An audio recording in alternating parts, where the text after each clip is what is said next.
Today, we're discussing mass media and social media. When I say media, most of us immediately think about things like social media, streaming, or news networks. But the concept of media is much broader than that, and it plays a huge role in shaping how we see the world and how we connect with one another. At its core, media is about communication. It's the channels we use to send and receive messages. And mass media, more specifically, refers to the ways information can be transmitted from a single source to a very large audience, sometimes millions of people at once. Communication hasn't always looked the way it does today. In the beginning, it was small scale, mostly face-to-face interactions, just a handful of people talking to one another. That changed with the invention of the printing press in the 15th century. At first, it still reached a limited number of people, but by around 1800, it created the foundation for true mass media. Newspapers were the first real example of this shift, and suddenly millions of people could access the same information. Then came radio, and after that, television, both of which made it possible to reach enormous audiences at the same time. The most recent and dramatic change, of course, has been the internet. What started in the mid-20th century with the invention of electronic computers has now grown into a global network that connects more than half of the world's population. So when we ask, what is the media? We're talking about all of these channels: radio, television, film, and the internet. And when we talk about mass media, we're talking about the systems that allow one source to reach a vast audience, shaping culture and communication on a global scale. Now, if traditional forms of mass media like newspapers, radio, and television were mostly one-directional, information flowing from one source out to many people, social media works very differently. With the rise of electronic computer technology, communication became multi-directional. That means instead of just receiving information, people can now send it out, respond to it, and interact with others in real time. Social media is a type of media that allows people to communicate with each other, to share information, and to build communities around shared interests or goals. Unlike newspapers or television, it isn't centralized. There isn't one single source controlling all the flow of information. Instead, social media runs on countless servers spread around the world, and anyone who participates has the ability both to send and to receive information. It's also important to remember that social media operates on platforms. A platform is made up of both hardware and software. The hardware is the physical device, your phone, computer, or tablet, while the software includes the systems and programs that make it work. On top of that, we use applications or apps, which are software programs designed to perform specific tasks like messaging, posting updates, or sharing photos and videos. In sum, unlike earlier forms of mass media that delivered information one way from the top down, social media is interactive, decentralized, and built on platforms that let people connect and communicate in multiple directions. This brings us to an important idea about media itself. Media doesn't just carry a message, it actually shapes the message. In other words, the form of communication, the medium, affects how we understand the world around us. Think about it this way. The development of mass media, and more recently social media, hasn't just given us new ways to send information. It has changed the very nature of human relationships.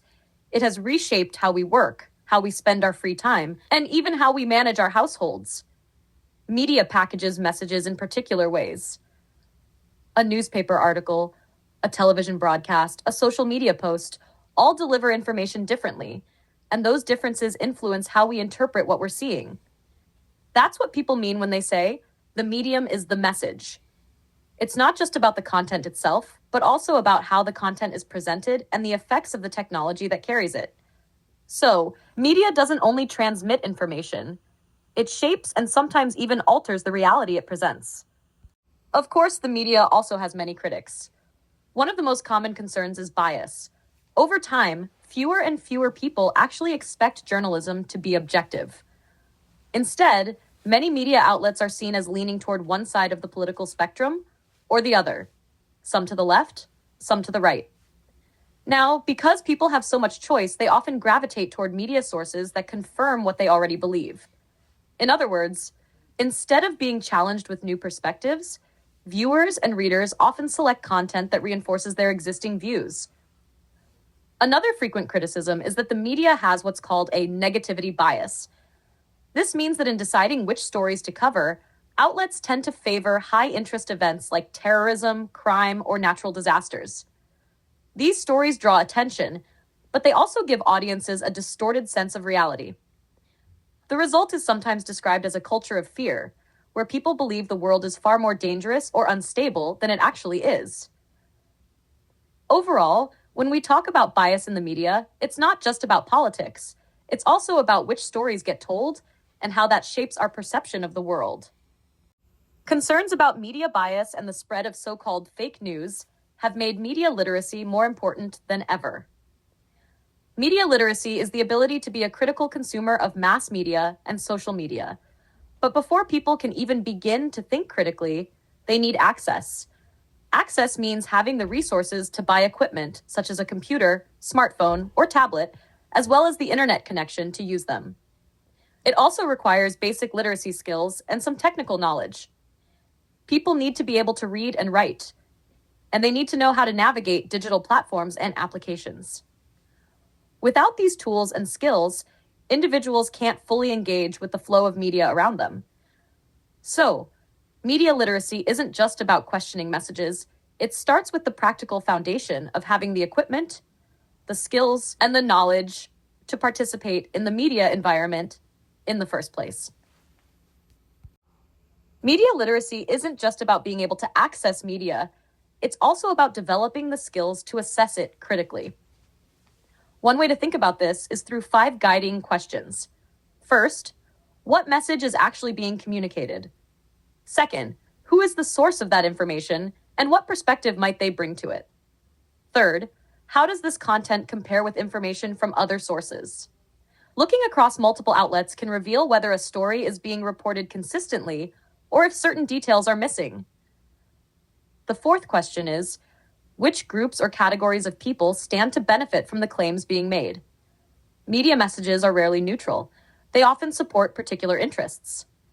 And finally, in what ways does the medium itself shape the message? For example, a short social media post communicates very differently than a long newspaper article or a televised news segment. Together, these 5 steps encourage us not just to consume media, but to interrogate it, recognizing the influence it has on how we see the world. This connects to what's often called the propaganda model of media. For a long time, people in Western democracies tended to assume that the media provided neutral, balanced information. But this model suggests otherwise. It argues that the media often maintains dominant corporate and political interests. This doesn't necessarily mean the news is fake. Instead, it means the facts are presented in partial or selective ways that align with the concentration of power in society. The model outlines 5 filters that shape what ends up being considered newsworthy. The first is size and ownership, since large media corporations dominate much of the industry. The second is advertising, because media outlets depend on advertisers for revenue, which can influence the kind of stories they prioritize. The third is sources, as journalists often rely heavily on official voices, like government agencies or corporate spokespeople. The fourth is flack, or organized pushback, which discourages the media from straying too far from dominant viewpoints. And the fifth is anti-communism, historically a lens through which stories were judged and framed, though today we might expand that to include broader ideological filters. When we put all of this together, it reminds us that news is not just a neutral reflection of reality. It is filtered, shaped, and packaged in ways that often reflect existing power structures and cultural assumptions. Media literacy is about recognizing that process and learning to see beyond the surface of the message. When we look at the history of mass media, it's clear that communication has always been central to the way societies function and the way culture is passed from one generation to the next. One of the most important breakthroughs in mass communication came with the invention of the printing press in 1440. This technology made it possible to produce written material faster and in greater numbers than ever before, laying the foundation for the first true mass medium, the newspaper. By the mid-1700s, newspapers were already being published in places like Halifax, Quebec City, and Montreal. By about 1800, circulation had grown dramatically, and newspapers became a central way for large groups of people to receive the same information at the same time. They quickly turned into a powerful tool for shaping not just public knowledge, but also public opinion. To increase profits, publishers learned to focus on stories that attracted attention: crimes, accidents, scandals, anything that stirred emotion and sold more papers. This gave rise to sensationalism, where stories were deliberately presented with dramatic language and vivid images to spark curiosity. While this strategy was highly profitable and helped newspapers reach their peak circulation at the end of the 19th century, it also blurred the line between informing the public and entertaining them. But newspapers' dominance didn't last. With the arrival of new mass media in the early 20th century, first radio and later television, sales began to decline. That decline only accelerated with the rise of the internet. Today, most newspapers have shifted to online publishing, but the transition has been difficult. Advertising revenues have dropped sharply, leading to cost-cutting measures, including reductions in newsroom staff, which in turn affects the depth and quality of reporting. Radio marked another huge step in the evolution of mass media. For the first time, sound could be transmitted without the use of wires. At first, this simple wireless technology was used mainly for station-to-station communication, almost like an advanced telegraph. But once people realized it could be used to broadcast to the public, it became a breakthrough in mass communication. The age of radio really began in 1920, and in Canada it took off in 1932 when the station XWA in Montreal began broadcasting on a public system. This period is often referred to as the Canadian Golden Age of radio. As transmitting power increased, radio grew into a true mass medium, bringing news, music, and entertainment directly into people's homes. Radio operates through different frequencies, which determine the type of content best suited for each. AM radio, which travels long distances, is most often used for talk programming. FM radio, which has a shorter range but offers clearer sound, became the preferred choice for music. Shortwave radio also allowed broadcasts to travel across continents, connecting listeners far beyond local or national boundaries.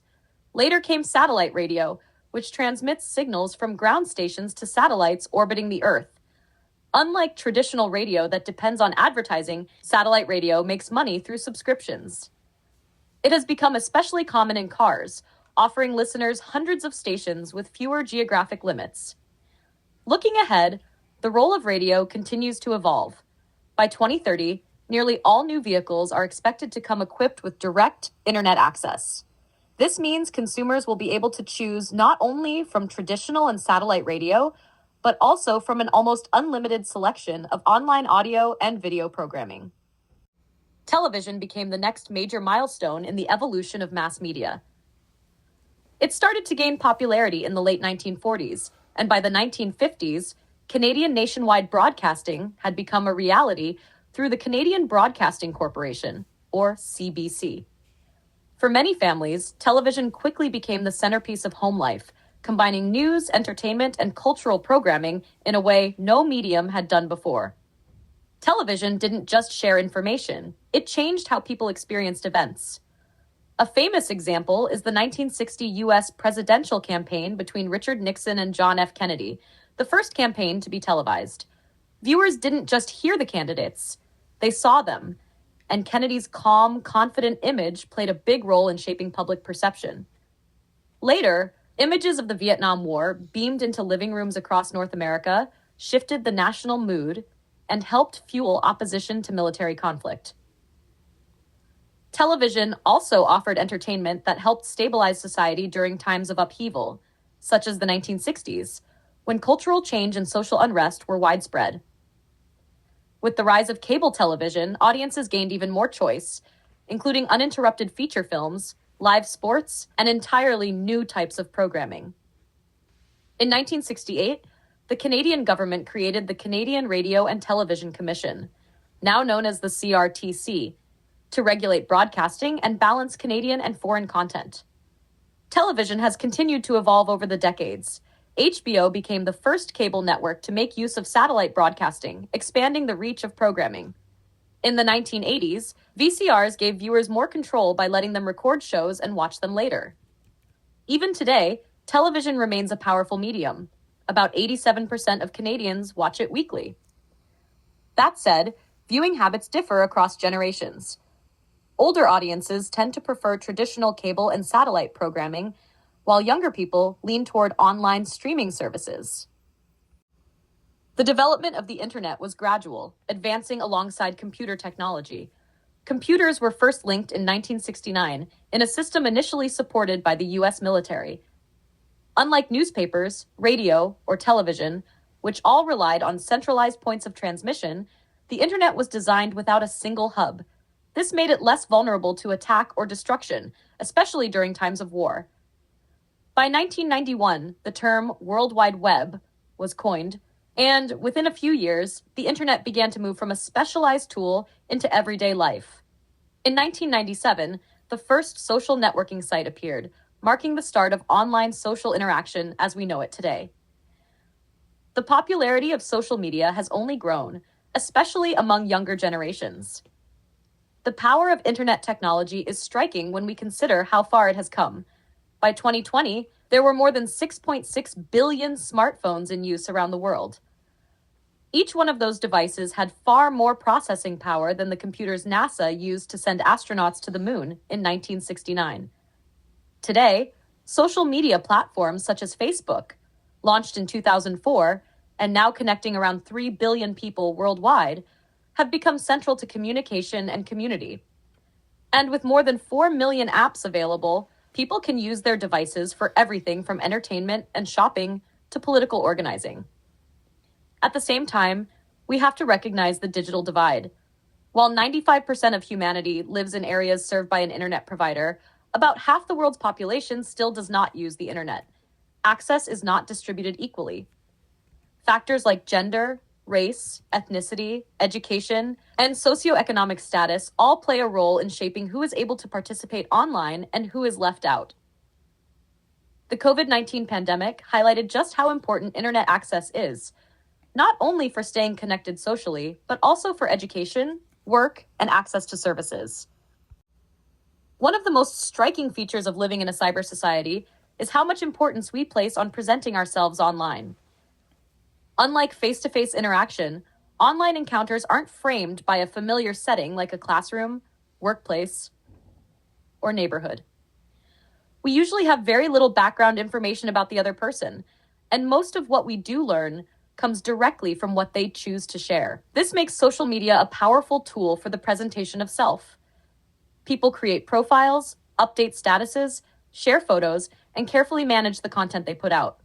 In many cases, what we see online is not the full or authentic self, but an ideal self, a version of identity that is carefully crafted, polished, and sometimes exaggerated. In this way, social media acts like a window through which we present ourselves to the world, while at the same time it's the lens through which we perceive others. The identities we encounter online are often subject to idealization or even outright distortion because so much of the information comes from a single source, the individual themselves. Social media also plays an increasingly important role in the process of socialization, especially when it comes to self-image. Many people carefully shape their online presence with the hope of attracting more likes, followers, or positive comments. For young people in particular, social media has become a major space where self-image is formed and reinforced. The way we build a sense of ourselves has always been connected to imagining how others see us. Social media amplifies this process by providing constant, visible feedback. Positive responses, likes, shares, encouraging comments can support and strengthen a positive self-image. On the other hand, negative or critical responses can push people toward negative self-judgments. Another challenge comes from the fact that social media is filled with carefully curated, idealized versions of other people's lives. Seeing these polished images and updates can make us feel like our own lives don't quite measure up. Over time, heavy use of social media has been linked to increased risks of negative self-comparisons and lower self-esteem. Social media can create a sense of connection and community, but it also carries risks, especially when use becomes excessive. One of the biggest concerns is its impact on mental and emotional health. Young people are particularly vulnerable, partly because they use technology more than other age groups. Research shows troubling trends. Rates of anxiety, loneliness, depression, and even self-harm have increased significantly among young adults in recent years. The effects appear to be especially severe for young women and girls, who may face greater pressure to present idealized versions of themselves online and to measure up to the carefully crafted images they see of others. Heavy use of screen technology also seems to encourage loneliness. Even though young people are constantly connected, they may be missing out on the kinds of direct, face-to-face social experiences that are vital for healthy development. Without these interactions, emotional well-being can suffer. It's important to note that while there is a strong correlation between heavy social media use and mental health issues, correlation does not necessarily prove cause and effect. Still, the patterns are clear, and they are especially evident in nations where social media use is widespread. Empathy is our ability to put ourselves in another person's shoes and truly share or understand their feelings. But there are growing concerns that heavy use of social media is linked to a decline in this capacity. The reason is simple. Empathy takes practice, and much of that practice comes from face-to-face interaction. When we talk directly with others, we pick up on tone, expression, and body language, subtle cues that help us connect emotionally. Online communication, by contrast, relies heavily on screens and text, which can strip away these layers of human connection. As social media use increases, many young people are spending less time in face-to-face conversations and more time checking updates, notifications, or online content. Over time, new norms have developed that make it feel acceptable, even normal, to pay less attention to the people right in front of us. The result is a growing concern that young people are losing opportunities to build empathy, which may affect how deeply they can connect with others in their daily lives. Another effect of social media is its power to encourage conformity. We know from decades of research that people tend to adjust their opinions and behaviors to match those of others, and social media amplifies this tendency. Online, conformity often shows up in subtle ways. For example, when people see a photo or post with a large number of likes, they are more likely to view it positively themselves. The approval of the crowd influences individual reactions, whether we're fully aware of it or not. This effect is especially strong among young adults, who tend to be the most active users of social media and often place greater importance on peer approval.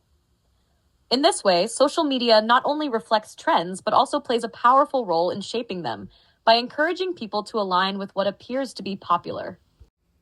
Another important effect of social media is how it shapes our ability to focus. On one hand, social media seems to enhance our capacity for multitasking. That is, engaging in more than one mental or physical activity at the same time. Many people today are used to listening to music while studying, checking messages while watching a show, or scrolling through social media while doing other tasks. In some ways, multitasking can make us feel more productive, but there's a trade-off. Research shows that heavy multitasking reduces our attention span, the amount of time we can concentrate on a single activity without distraction. In fact, studies suggest that attention spans have declined noticeably in less than a single generation. Social media has opened up new ways for people to connect, but it has also created new forms of harm, one of the most concerning being cyberbullying. Cyberbullying is the use of the internet to embarrass, abuse, or manipulate another person. Unlike traditional bullying, which might be limited to school or face-to-face encounters, cyberbullying can follow a person everywhere through their devices, making it relentless and hard to escape. Surveys show just how widespread the problem is. About 41% of U.S. adults report having experienced some form of online abuse. Among teenagers aged 13 to 17, the numbers are even higher, with 59% saying they have been victims of cyberbullying. Interestingly, boys and girls are equally likely to report being bullied online, but the form it takes can differ. Girls, for example, face a higher risk of cyberbullying through false rumors or the circulation of unwanted and explicit images. This highlights not only how common cyberbullying is, but also how its impact can vary across groups. A growing area of research looks at whether people can actually become addicted to social media. Brain scans of teenagers show that using social media directly affects the brain's pleasure centers, the same areas activated by other rewarding experiences. Each like, comment, or new notification provides a small hit of dopamine, the brain chemical associated with pleasure and reward. So far, research suggests that for the vast majority of people, social media use does not become a full-blown addiction.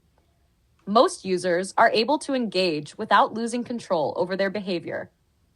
Still, any activity that stimulates the brain's pleasure centers carries some risk of addiction, especially when it's repeated frequently and associated with emotional reward. To measure the potential for this kind of dependency, researchers have developed tools such as the Bergen Facebook Addiction Scale, which helps identify patterns of compulsive social media use.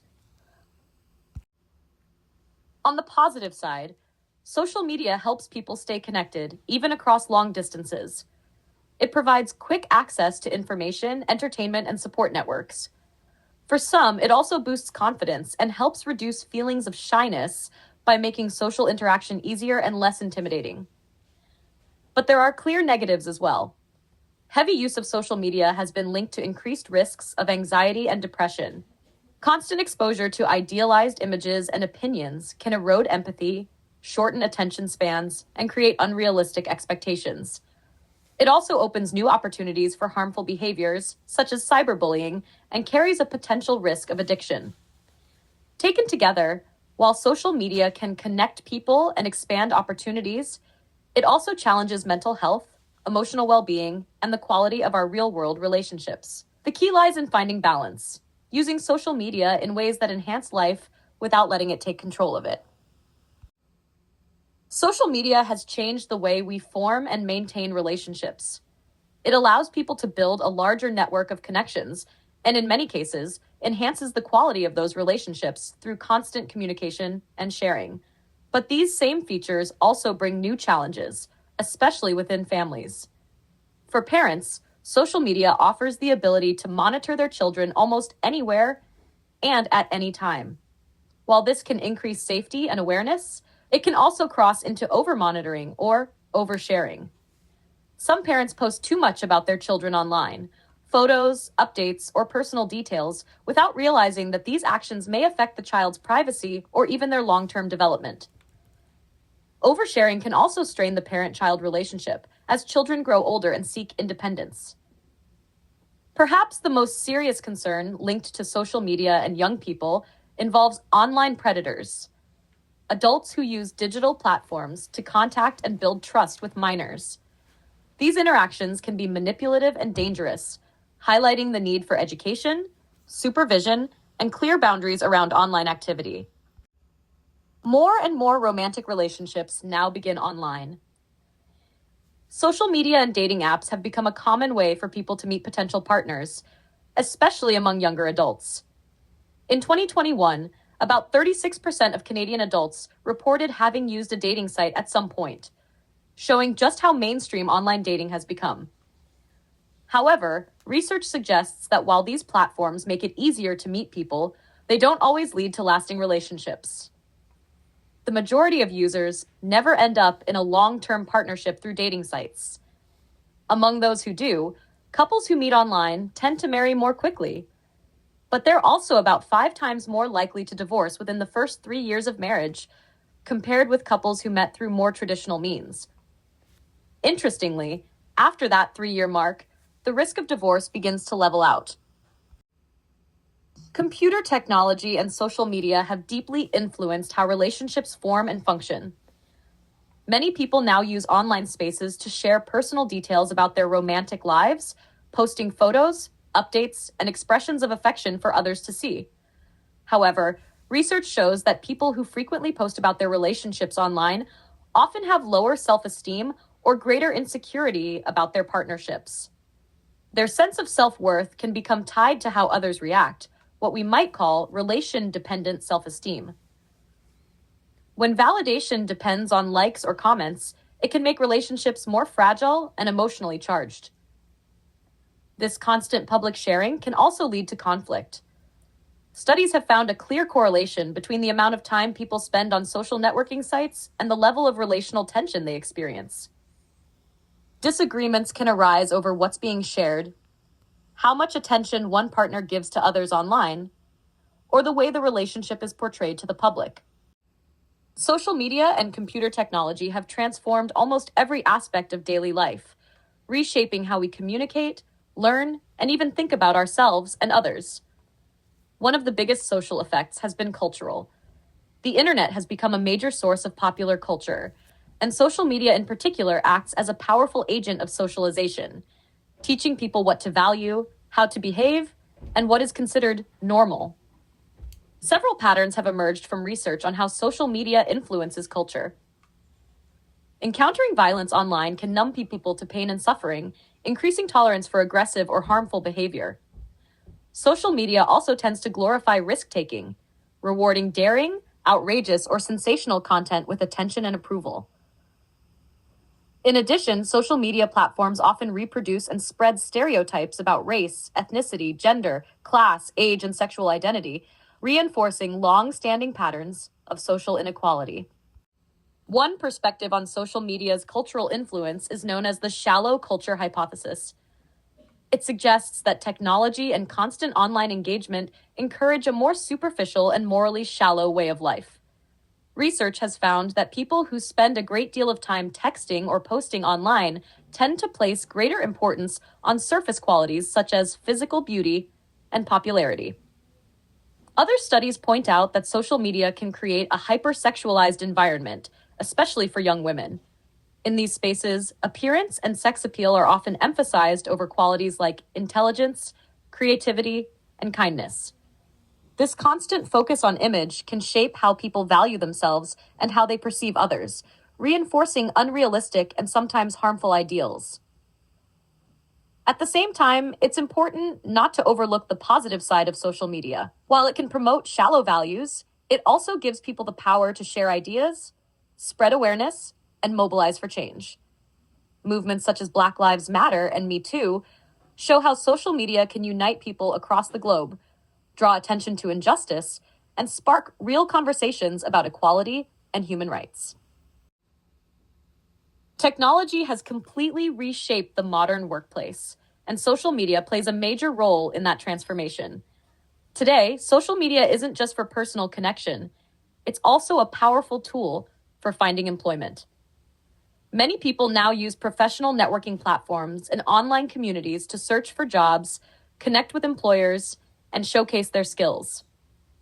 From the employer's side, social media has become an essential part of the hiring process. Most companies now use it to recruit candidates, and many also screen applicants' online profiles before scheduling interviews. Once hired, employees may also be monitored online, as digital tools make it easy for employers to track productivity and workplace behavior. At the same time, social media can blur the line between work and personal life. Surveys show that about 75% of workers use social media for personal reasons during the workday. While this can help people stay connected, it can also reduce focus and productivity if not managed carefully. Social media has become a major force in modern politics, transforming how political messages are shared and how citizens engage with public life. Traditionally, media like newspapers, radio, and television transmitted political information to a mass audience. Today, social media allows candidates to communicate directly with voters, bypassing traditional news outlets entirely. During the 2021 federal election campaign, for example, Canada's political leaders made extensive use of social media to connect with supporters. Liberal leader Justin Trudeau had more than 5 million followers on Twitter. NDP leader Jagmeet Singh had nearly 500,000, and Conservative leader Erin O'Toole had just over 100,000. These numbers show how much value politicians now place on building an online following to boost visibility and influence. However, social media can work both for and against political candidates. A single post, comment, or video can quickly go viral, either helping to energize supporters or damaging a campaign overnight. While this direct access to voters can make politics seem more democratic, it also intensifies problems like misinformation, polarization, and the spread of emotionally charged or misleading content. Recognizing these challenges, Canada passed Bill C-10 in 2021 to hold social media platforms to similar standards as traditional broadcasters. The goal was to ensure accountability and fairness in the digital public sphere. Each of sociology's major theoretical perspectives offers a different way to understand how social media shapes our world. From a structural functional point of view, media, both mass and social, perform several important functions that help society operate smoothly. First, social media serve as an agent of socialization, helping people learn cultural values, norms, and expectations. Second, they contribute to advancing a uniform culture, spreading shared ideas, symbols, and experiences across large and diverse populations. Third, media play a key role in increasing social integration, connecting people across distances, and helping them feel part of a larger community. Fourth, media act as an agent of social control by reinforcing societal norms and expectations, often rewarding behavior that fits those norms and discouraging what falls outside them.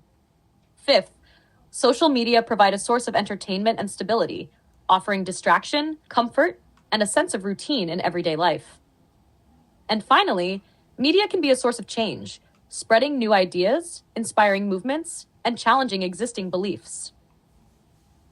While this perspective emphasizes how social media contribute to the smooth functioning of society, it also has limitations. It tends to focus on large-scale patterns rather than on individual experiences. And although media do promote social order, not all their consequences are positive.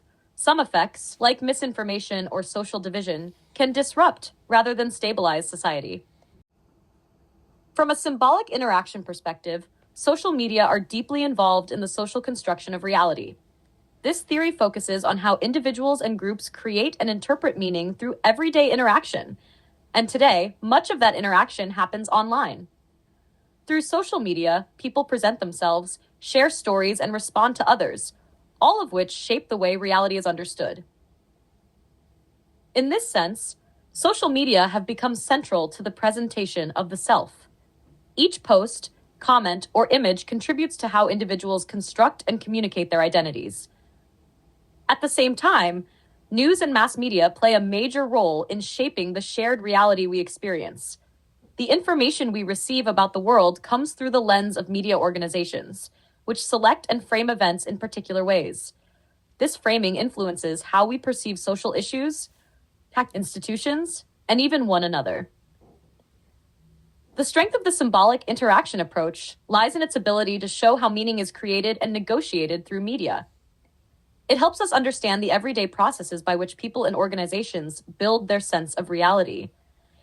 However, its limitation is that it focuses mainly on micro-level interactions and says less about how larger social structures, such as power, inequality, or economics, influence the construction of that reality. From a social conflict perspective, media are closely linked to patterns of social inequality. Just as a small elite once controlled the means of production in earlier agricultural and industrial societies, today a small group of powerful individuals and corporations control much of the world's mass media. This process is known as media consolidation, the trend in which an increasing share of media outlets is owned and operated by a few large companies. Although it may seem as if we have endless options and freedom of choice in a vast media marketplace, much of the content we consume ultimately comes from a small number of dominant sources. This concentration of ownership allows elites to shape public discourse, influence political outcomes, and promote economic interests that maintain existing power structures. The social conflict approach highlights how media can reinforce inequality by amplifying certain voices while marginalizing others. It reminds us that media are not neutral. They reflect the values and priorities of those who control them. However, critics argue that this perspective sometimes overstates the level of control and overlooks the diversity of voices now available through digital platforms and independent creators. The internet and social media have, in some ways, democratized communication, allowing individuals outside the elite to create and share content on a global scale. Still, the social conflict view offers an important reminder that beneath this appearance of diversity, much of the power to shape information, and by extension public opinion, remains concentrated in relatively few hands. From a feminist theory perspective, both mass media and social media are deeply connected to patterns of gender inequality. Media have long reflected the domination of society by men and the subordination of women, and, in many ways, they continue to reinforce those patterns today. For much of media history, women were largely excluded from positions of power and visibility. 50 years ago, leading roles in film and television were overwhelmingly performed by men, while women were often portrayed in narrow, stereotypical ways. Even today, gender inequality remains evident in the media and entertainment industries. Women are still underrepresented in leadership roles and continue to face significant pay gaps compared with their male counterparts. One useful way to measure women's representation is through Alison Bechdel's Bechdel test, which asks whether a film includes at least two named women who talk to each other about something other than a man. For feature films released in 2021, about 30% still failed this test. However, there has been gradual improvement, with more recent films showing stronger female characters and more balanced representation. Advertising, too, has traditionally carried a male bias, often portraying women in domestic or decorative roles. Yet here as well, we've begun to see change. More campaigns now emphasize empowerment, diversity, and gender equality. As we look to the future of media, it's clear that technology will continue to shape how people access information and connect with one another. Each new development, from the printing press to the internet, has expanded the reach of communication, and social media has taken this to a global scale. Today, anyone with a device and an internet connection can share ideas, organize around causes, and build communities with others who share similar interests or concerns. This ability to connect so widely is one of social media's greatest strengths, but it also comes with trade-offs. The same tools that allow people to form global networks can lead them to overlook the value of relationships in their local communities. Digital interaction can sometimes replace face-to-face contact, weakening the social bonds that hold neighborhoods and societies together. At the same time, technology gives people greater collective power, but it also enables more surveillance. Every click, search, and post can be tracked, analyzed, and stored, raising serious concerns about personal privacy. The future of media, then, will likely be defined by a tension between freedom and control, greater access to information and community on one hand, and increased monitoring and data collection on the other. To sum up, while the media of the future promises even more connection and opportunity, it will also require careful thought about how to protect privacy, maintain trust, and preserve the human side of communication in an increasingly digital world.